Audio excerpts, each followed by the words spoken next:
So, due to the public demand, we have to rerun the story on the Mara Heist done by Asha Mwilu and Waiga Mwaura. So 3 months after the Mara Heist expose, Waiga Mwaura and Asha Mwilu set out to find out just what happened to the men who lifted the lead on the scandal. Has anything changed since the damning report? Has the heist come a halt, or is it because just business as usual? What about the whistleblowers? Are they somewhere in a safe house, or are they still just worried about their safety? Watch. Spencer Sankale Ololchike was the key whistleblower in the Masai Mara heist. A certified accountant, Spencer recorded video, audio and collected document evidence of his boss and the then Vice-Chancellor of Masai Mara University, Professor Mary Walingo, systematically dipping their hands in the university till in questionable and many times unexplained transactions. You can have a cup of coffee. Thank you so much. Welcome. We met Spencer at his home. We wanted to know how the decision to become a whistleblower changed his life. So it's been 3 months, exactly 90 days, since we aired the expose Mara Heist. How have you been? How is everything? I've been okay, Asha. I've been at work actually, but a lot of things have changed in my life. I can't walk the way I used to walk. There is always that threat. The intimidation is there at work, mostly. And it's mostly a security issue for me whenever I'm out. And maybe the other thing is I walk in the malls and most of the people actually recognize me. They call me by my name. Yeah, mostly Spencer, mostly Mara Heist. So it's a whole new thing. Yeah? But I've learned to live with it. And for me, it was not for fame, it was not for anything, but it was for the conviction I had to make sure that the institution that I work for is corruption-free. When we first met Spencer and his colleagues from the university, all 4 men applied for witness protection from the state. One of the men had wanted his identity protected for safety purposes. In our story, we named him John. My name is Wilberforce Kipruta Serem. I'm the acting deputy finance officer, Masai Mara University. During the Mara Heist, I was codenamed John. How come now you're revealing your identity? I'm revealing my identity because everybody knows me in the university that I was codenamed John, so I don't see the reason why I should continue hiding my identity.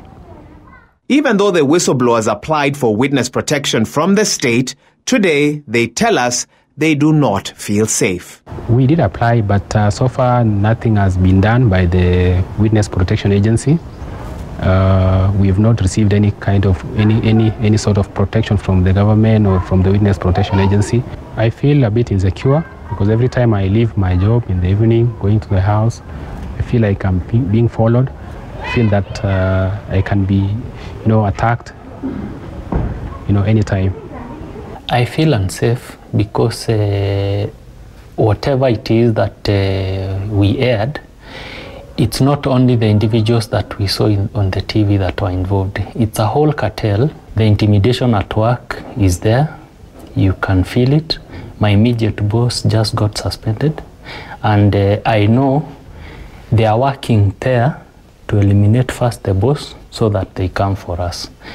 What happened to the 3 protagonists, the VC, Mr. Noor, the driver, your boss, Mr. Biketi, the finance officer? What happened to them? Oh, the VC, I've never seen her on campus since she took her leave. But Mr. Okumu is still at the office, yes. In mid-September, the University Council appointed Professor Kich Magak as acting Vice-Chancellor. Curiously, the council also suspended the Deputy Vice-Chancellor in charge of academic affairs, Professor Mohamed Abdile, who was being treated by the DCI as a key witness in their case. Mind you, what happened to my DVC, Professor Abdile, he was actually instructed to write letters for the 4 whistleblowers, myself included. He refused.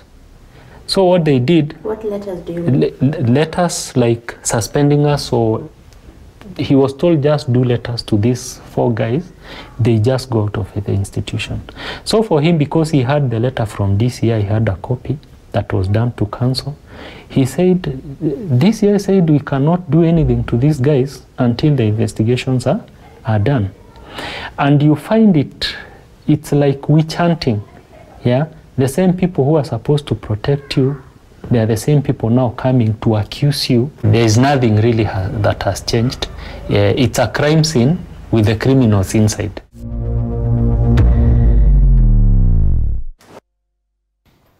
So on Monday this week, Wahiga and Asha returned to Narok to find out if what the witnesses were saying actually checked out on the ground. Of particular interest are 2 people. The man who has stepped into the shoes of Professor Walingo, Acting Vice-Chancellor Professor Kiche Magak, and the Chair of the University Council, Dr. Samuel Ochola.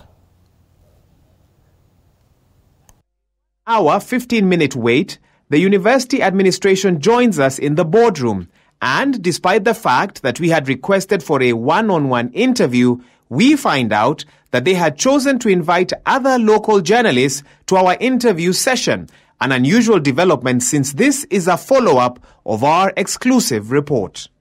I have to start by saying this interview was actually organized by Mr. Maura. I thought that I would like to open it up to everybody so that, there's a story is best when it is shared with everybody. Accompanying Professor Magak was Mr. Anaklet Okumu, the finance officer and one of the persons of interest in the Mara Heist scandal. What was happening previously is that we could withdraw cash to pay staff in terms of interest and expense claims. Those amounts, as long as they're below 1 million, we could do the check, withdraw the cash, and then the cashier pays off. We realized that has got a lot of inherent challenges, inherent risks, and it actually tempts the person handling the cash. The maximum withdrawal currently is 100,000 in any given day, and such a withdrawal requires express approval from the Vice Chancellor. Why was all this not happening earlier? Okay, like for example, the issue of aligning the budget to the work plan activities. Actually, we have not been having work plan. Why were you paying payments of $9.99 etc. without accompanying documentation? Because I believe when you're a CPA, that means you're someone who has studied at quite a high level. Were you not uncomfortable with making payments, even if it's under 1 million? 999,999 is still a significant amount of money. Were you not concerned? True, I was concerned, but the only thing that I can clarify here is that the payments that we have been making within the university, they are supported. So you were concerned. Did you raise it with anyone? Did you raise it with the council? Can I also just clarify one thing, please? The issues of the so-called Mara Heist, and in fact the word is Mara Heist, and here even the media people call it Mara Heist. There's no word like haste. Mara Heist. The issues of Mara Heist are under investigation. So I would like to ask my colleagues, the media, that is an area that we may not be able to give you answers substantively because it is under investigation.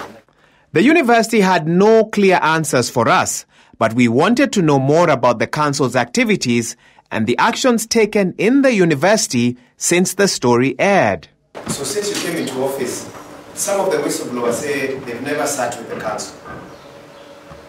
They've never given their side of the story. We are talking about post 10 September. Okay.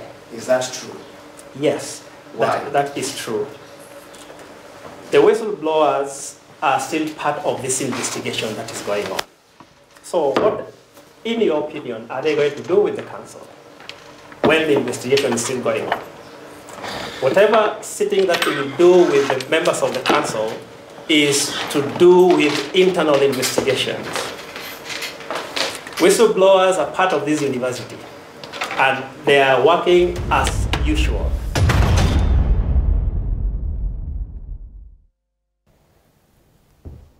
All right, let's take a quick break here on Daybreak. When we come back, part 3 of the Mara Heist, the investigations at the University Council. That was baffling. See. All right, thanks for staying with us. As promised earlier on, the slow pace of investigations at the University Council was baffling. The Council is the highest decision-making organ at any such institution, and one of its key functions is to approve the university's budget and mobilize resources. So, how could it be so slow in getting to the bottom of what was clearly a spending spree outside the approved budget? With this in mind, it was best to look into the police investigations. How far had the DCI gone since asking the key players to record statements? And what about the Ministry of Education? Watch. To the Ministry of Education, the Office of the DCI confirms that they have recommended the prosecution of Professor Mary Walingo and 8 others. The DCI, we allow them to complete, then they will let us know where it is. DCI says the file has been forwarded to the Director of Public Prosecutions for further direction. Meanwhile, the DCI also directed that the DVC, Administration, Finance and Planning, Professor Mohamed Abdile, not be suspended as per a council directive because he was a key witness in the case. I instructed the chair of council to reinstate that professor. But what happened after that, I am not aware again. Yes, it is true. The DVC for Administration, Finance, has been suspended, and yes, Professor Abdile has been suspended by the council, and unfortunately I will have to disappoint you because that matter is already in court and we cannot discuss matters of court. You all know what sub judice is. So, however, if you really want to know the reason for his suspension, and I'm sure you've talked to him, that is something that you can get easily from his letter of suspension. So far, the DPP is yet to prosecute any of the suspects at the university. A state of uncertainty looms. I did not ask for this job. That is the honest truth. I did not ask for this job. I did not apply for it. I was asked to take this job, and I initially even refused this job because I did not want Mwaura and the team to ask me these questions you're asking me. And what I promised this university and what I'm promising the media is that as long as I'm sitting in this office, the right thing will be done. You say that you're here to do the right thing. Now, in the documentary that we aired, we mentioned 3 suspects, okay?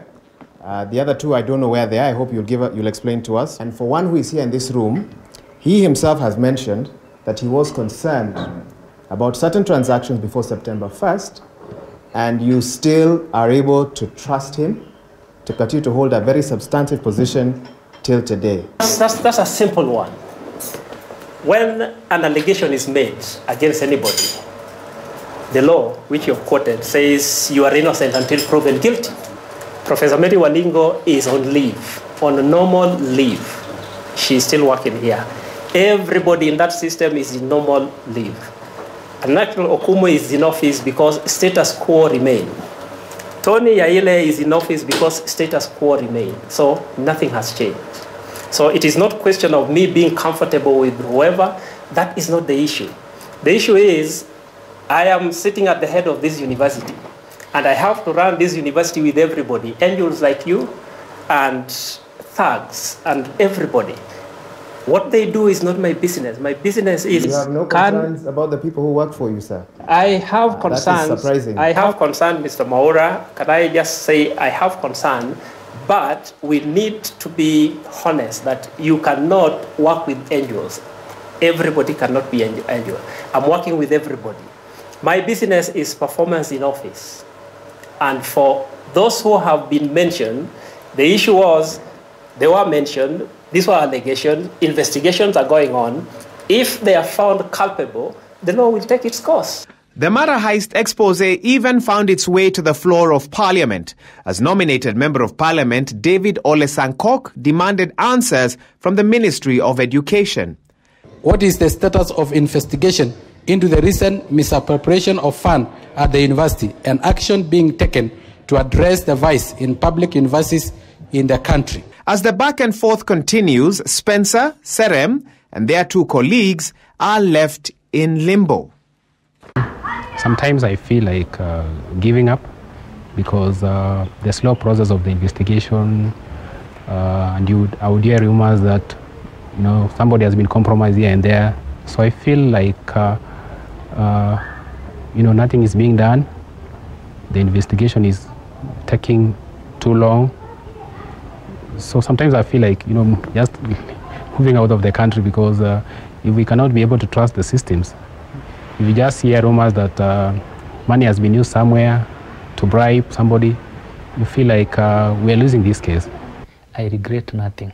Even if today I were to do it again, I would still do it the same, because I believe that once you're given a position, you're just given in trust to hold that position, not to abuse it for personal gain.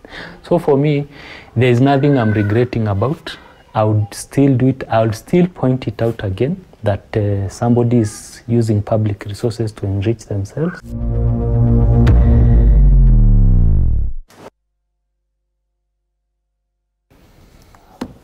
All right, and that does it for the Mara Heist, the sequel, and the investigation is still ongoing, slow pace. The whistleblowers say they stand by their words. They would do it again, all over again, if they had the chance. Now, it's over